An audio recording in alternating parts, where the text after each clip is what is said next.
নমস্কার, আমি বিবেক। আজ আমি আপনাদের সামনে আমার গুরুজি স্বামী সর্বপ্রিয়ানন্দ মহারাজ এর ইংরেজি মাধ্যম ভিডিওকে বাংলাতে উপস্থাপনা করব। তার আগে দেখুন সেই ভিডিওটি। Those people, those devotees who Shrikrishna গীতায় বলেছেন যে ভক্তরা অন্য সমস্ত চিন্তা ভুলে সব সময় কেবল ঈশ্বরের আরাধনা, প্রার্থনা এবং প্রেমে মগ্ন থাকেন, ভগবান নিজেই তাদের জীবনের সমস্ত দায়িত্ব নেন।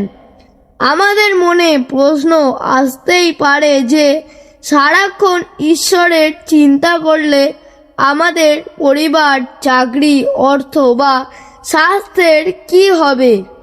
শ্রীকৃষ্ণ আশ্বস্ত করেছেন যে আপনি যদি আপনার সব দায়িত্ব ঈশ্বরের উপর ছেড়ে দেন, তবে ঈশ্বর আপনার দায়িত্ব নেবেন।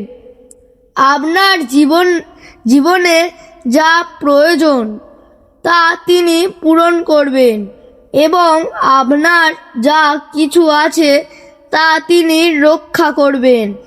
তিনি বলেননি যে তিনি কেবল তার প্রদান করবেন, বরং বলেছেন বহামোহম, অর্থাৎ তিনি নিজে কাঁধে সেই দায়িত্ব বহন করে ভক্তের কাছে পৌঁছে দেবেন।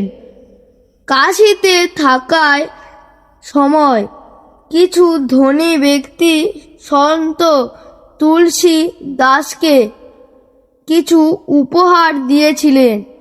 রাতে চোরেরা তা চুরি করতে এলে দেখে যে ধনু বার্ণ হাতে দুটি অপূর্ব সুন্দর ছেলে কুটিরের চারপাশে পাহারা দিচ্ছে।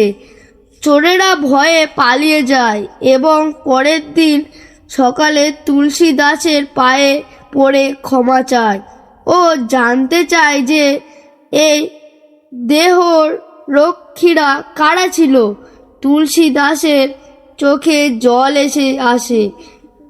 তিনি ভাবেন, আমার ঘরে জিনিসপত্র জমা করার কারণে আমার প্রভুকে সারা রাত জেগে কষ্ট করতে হলো। তিনি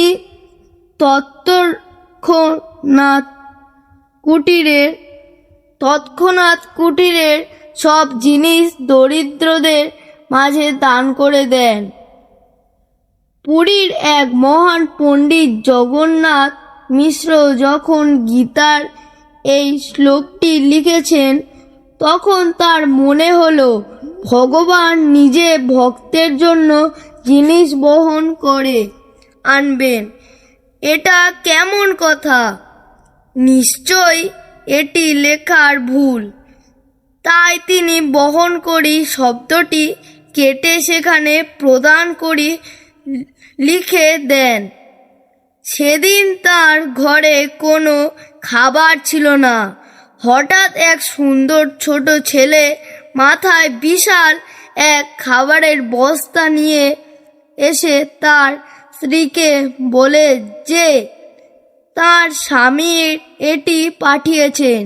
কিন্তু ছেলেটির গালে একটি কাটার দাগ দেখে স্ত্রী অবাক হয়ে জিজ্ঞেস করলেন, তোমাকে কে আঘাত করলো? ছেলেটি বলে, আপনার স্বামী আমাকে কেটে দিয়েছেন। পণ্ডিত মশাই যখন বাড়ি ফেরেন তখন সব শুনে তিনি বুঝতে পারলেন যে ওই ছেলেটি স্বয়ং ভগবান ছিলেন এবং তিনি গীতায় যে শব্দটি কেটেছিলেন, ভগবান তার গালে সেই কাটার দাগ নিয়েই এসেছিলেন। পণ্ডিত মশাই কেঁদে ফেললেন এবং ভুল বুঝতে পেরে আবার গীতায় বহন করি শব্দটি ফিরিয়ে আনলেন। নরেন্দ্রনাথের পিতা যখন মারা যান তখন তাদের পরিবার ভীষণ ঋণের মুখে পড়ে এবং চরম অনাহার দেখা দেয়। নিরুপায় হয়ে নরেন শ্রী রামকৃষ্ণের কাছে যান এবং বলেন, আপনি মা কালীর কাছে প্রার্থনা করুন যেন আমার পরিবার অত্যন্ত দুমুঠো খেতে পায়। শ্রী রামকৃষ্ণ বললেন, তুই নিজে গিয়ে মার কাছে চেয়ে নে। নরেন যখন মন্দিরে যান, মার জীবন্ত রূপ দেখে তিনি টাকার কথা সম্পূর্ণ ভুলে যান এবং কেবল ভক্তি, জ্ঞান, প্রেম ও বৈরাগ্য প্রার্থনা করেন।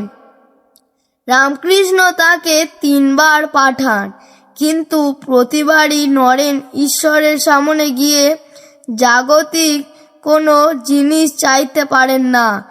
রামকৃষ্ণ মনে মনে খুব খুশি হন এবং আশীর্বাদ করেন, ঠিক আছে, তোর পরিবার সাধারণ অন্ন বস্ত্রের অভাব কোনোদিন ভোগ করবে না।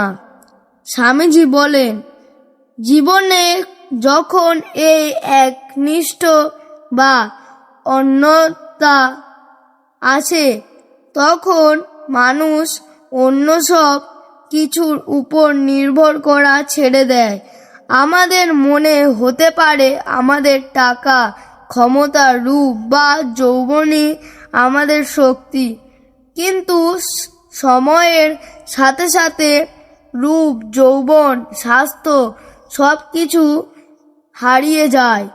যেমনটা একসময় বিশ্বের বক্সার মোহাম্মদ আলীর ক্ষেত্রেও পার্কিনসন্স রোগের কারণে হয়েছিল। তাই জীবনের আসল আশ্রয় হলো একমাত্র ঈশ্বর। এর অর্থ এই নয় যে আপনি আপনার ব্যাংক ব্যালেন্স বা চাকরি ছেড়ে দেবেন, বরং বাইরে সবকিছু ঠিকঠাক রেখেও মনের ভিতর থেকে জানবেন যে আপনার একমাত্র আসল ভরসা ও আশ্রয় হলো ভগবান।